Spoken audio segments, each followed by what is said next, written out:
Bismillahirrahmanirrahim. Alhamdulillahirabbil alamin. Allahumma salli ala sayidina Muhammad wa ala ali sayidina Muhammad. Alhamdulillah, bersyukur tani kepada Allah Subhanahu wa taala. Bertemu kita ni lagi dalam rancangan Permata Iman pada keluarannya pada hari ini, dan alhamdulillah pada keluaran yang lepas kita ni telah bercakap mengenai Al-Quran dan Sunnah, dan kita lebih memperincikan pegangan kita terhadap Al-Quran sebagai pedoman kehidupan kita, sebagai panduan kehidupan kita. Dan hari ini alhamdulillah bersama saya juga di studio iaitu Yang Mulia Ustaz Abdul Rahman bin Haji Ajak. Assalamualaikum Ustaz. Waalaikumsalam warahmatullahi. Terima kasih Ustaz. Sama-sama lagi kita ni teruskan pembicaraan kita pada hari ini. Alhamdulillah episod lepas Ustaz kita ni sudah cakap pasal Al-Quran secara sikit sebanyak. Dan alhamdulillah pada hari ini kita ni kan cakap lagi ni Ustaz, pegangan kita yang kedua iaitu sunnah baginda Nabi sallallahu alaihi wasallam. Bagaimana kita ingin memahami sunnah baginda Nabi sallallahu alaihi wasallam. Jadi sebagai mukaddimah awal secara ringkas, apa itu sunnah baginda Nabi sallallahu alaihi wasallam? Alhamdulillah. Jazakumullah khairan tuan pengurus. Alhamdulillah. Bismillahirrahmanirrahim. Alhamdulillahirabbil alamin wassalatu wassalamu ala asyrafil anbiya'i wal mursalin sayyidina wa syafi'ina wa habibina wa maulana Muhammad wa ala alihi wa sahbihi ajma'in. Tuan pengurusi dan para penonton yang dirahmati Allah, Assalamualaikum warahmatullahi wabarakatuh. Menurut para ulama muhaddithin, sunnah itu ialah ada tiga. Sunnah yang dipanggil qauli, fi'li dan taqriri. Apa dia? Iaitu sunnah yang dilakukan oleh Rasulullah sallallahu alaihi wasallam. Sama ada qauli. Apa qauli?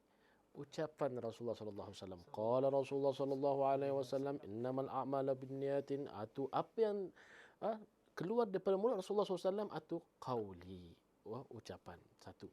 Yang kedua, fi'li, perbuatan Rasulullah sallallahu alaihi wasallam. Apa macam mana sih perbuatan Rasulullah? Rasulullah SAW tidak akan makan dan minum dengan menyandar. Maka Rasulullah SAW ini akan menyandar.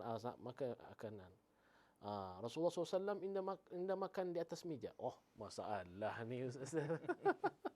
Rasulullah ini makan atas meja. Boleh baca kitab Asy-Syama'il Muhammadiyah. Wah, Ustaz, kami semua atas meja Ustaz.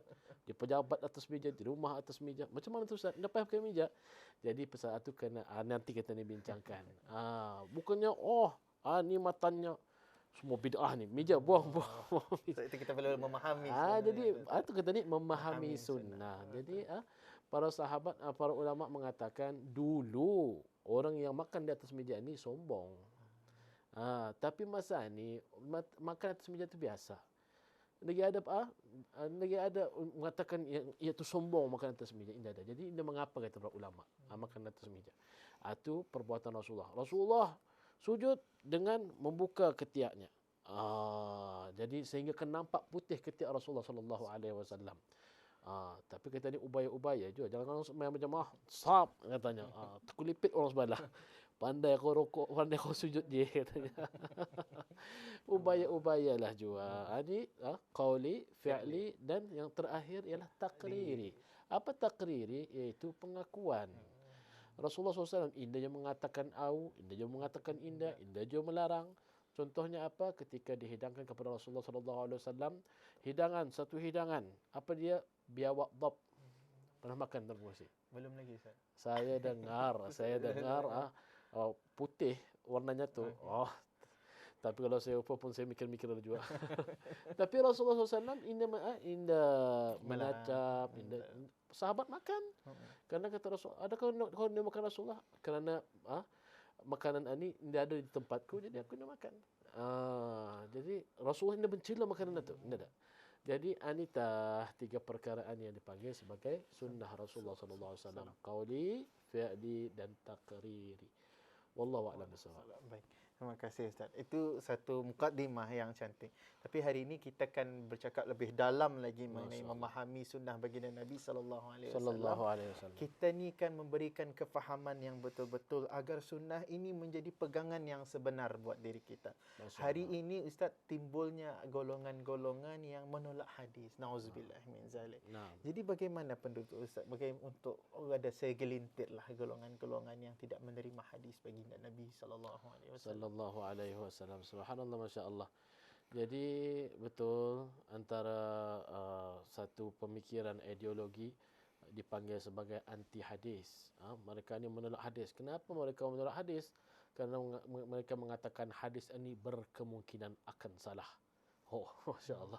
Mungkin salah. Jadi aku tidak mau menerima hadis. Aku hanya mau menerima Al-Quran. Oh, Al-Quran tidak akan ada salah. Allahu Akbar. Cuba baca Al-Quran yang ayat وَمَا يَنْطِقُ عَنِ الْهَوَىٰ إِنْ هُوَ إِلَّا وَحْيٌ يُوحَىٰ. Dan tidaklah Nabi Muhammad SAW itu bercakap mengikut hawa nafsunya sendiri, melainkan apa yang dicakapkan oleh Rasulullah ialah wahyu yang diwahyukan kepada Rasulullah SAW. Apa pandangan kita tentang ayat itu? Hendakan Allah ataupun Al-Quran juga tu.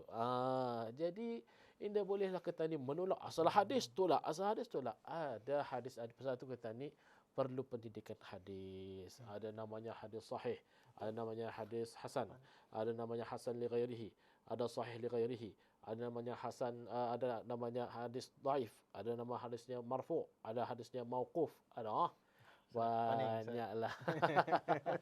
Jadi perlu belajar.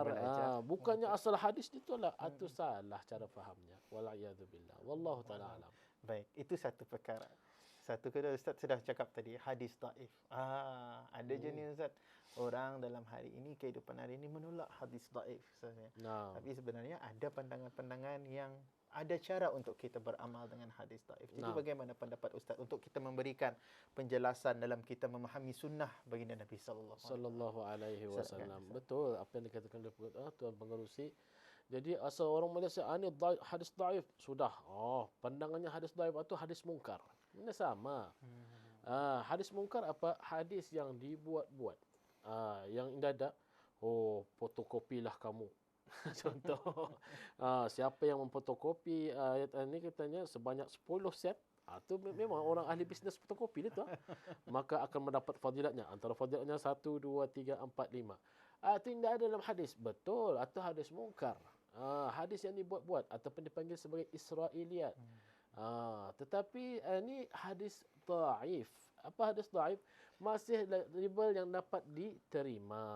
Ada namanya hadis sahih, kedua hadis hasan, ketiga hadis dhaif. Yang di bawah lagi daripada itu barulah ia ditolak. Jadi boleh kita ni bermuamalah. Siapa yang cakap? Yang cakap ialah Imam Nawawi. Imam Nawawi ni Ustaz, imam di mana? Masjid mana? Kata Allahu Akbar. Itu mesti kita lagi belajar tu tuan. Allahu Akbar. Imam Nawawi itu bukan imam masjid Brunei. Imam Nawawi itu kita ni punya imam dalam mazhab Imam Syafi'i. Dalam mazhab Imam Syafi'i banyak hadis yang buku yang kata ni menjadi rujukan utama kata ni dalam mazhab Imam Syafi'i ialah Imam Nawawi. Apa kata Imam Nawawi dalam kitab Riyadhus Salihin? Disebutkan boleh bermuamalah dengan hadis dhaif. Apa muamalah ni? Muamalah lagi satu perkara. Boleh kata ni menggunakan hadis dhaif. Selama mana? Satu, tidak menyentuh tentang akidah.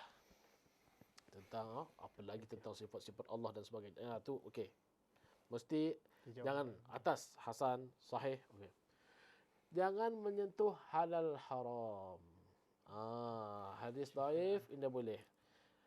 Kalaulah ia bercakap tentang fadail a'mal, apa fadail a'mal? Kelebihan beramal. Siapa yang membaca hadis ini, siapa yang membaca ayat ini, maka ia akan memperoleh ini. Itu kelebihan beramal. Fadilat. Maka itu boleh. Tidak ada masalah. Asalkan jangan tadi. Jangan menyentuh tentang akidah dan jangan menyentuh tentang halal haram. Yang lain itu silakan. Wallahu ta'ala alam. Masya Allah. Itulah sebenarnya sedang penonton. Luasnya sunnah baginda Nabi SAW yang perlu kita praktikkan, yang perlu kita pelajari lagi sebagai pegangan kita pada hari ini Ustaz. Jadi Ustaz, dalam kita menghidupkan keimanan kita, menjaga ketauhidan kita, bagaimana sebenarnya seharusnya kita mengamal sunnah baginda Nabi SAW ini? Adakah dengan kita ikut-ikut semata sahaja ataupun kita memperhatikan, menjiwai ke apa? Bagaimana caranya ini Ustaz? Masya-Allah, tabarakallah. Kita ni panjang masa lagi atau ada secara ringkas sahaja silakan Ustaz. Soalan ni kalau kena dibahas panjang. Kita akan sambung di episod seterusnya lagi. Silakan. Jadi soalannya bagaimana dengan bermuamalah dengan sunnah Rasulullah sallallahu alaihi wasallam.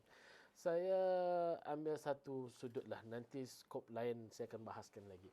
Satu sudut kita ni mengamalkan sunnah Rasulullah sallallahu alaihi wasallam disebutkan oleh Imam Al-Ghazali dalam Kitabul Arba'in fi Usuluddin. Sunnah ini terbahagi kepada dua. Dibahas dalam bab Itsba'us Sunnah, iaitu sunnatul adah dan sunnatul ibadah. Sunnah adah ialah sunat kebiasaan. Dan sunat ibadah, ibadah.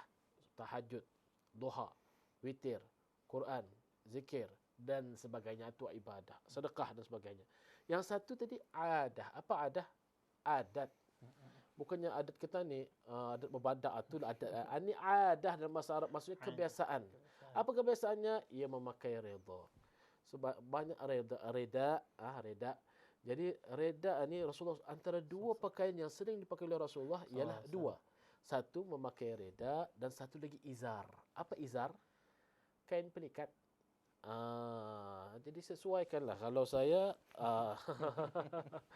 ini pakai reda. Ini di mana-mana Rasulullah SAW ia akan pakai ini. Itu kebiasaan Rasulullah SAW.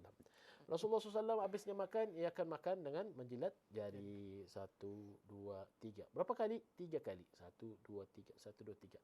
Dengan syarat makan dengan tangan. Jangan kerana ia makan sutu. Makan sutu lepas dah memang aneh lah. Allahumma salli alaihi. Jadi nanti kita sambung lagi. Bahawa betapa pentingnya sunnah ini perlu dipraktikkan pada tempatnya. Betul. Jadi kita akan sambung pada keluaran yang akan datang insya-Allah dalam kita memahami sebenarnya sunnah baginda Nabi sallallahu alaihi wasallam. Kita jumpa di keluaran Permata Iman yang akan datang. Assalamualaikum warahmatullahi wabarakatuh. Waalaikumsalam.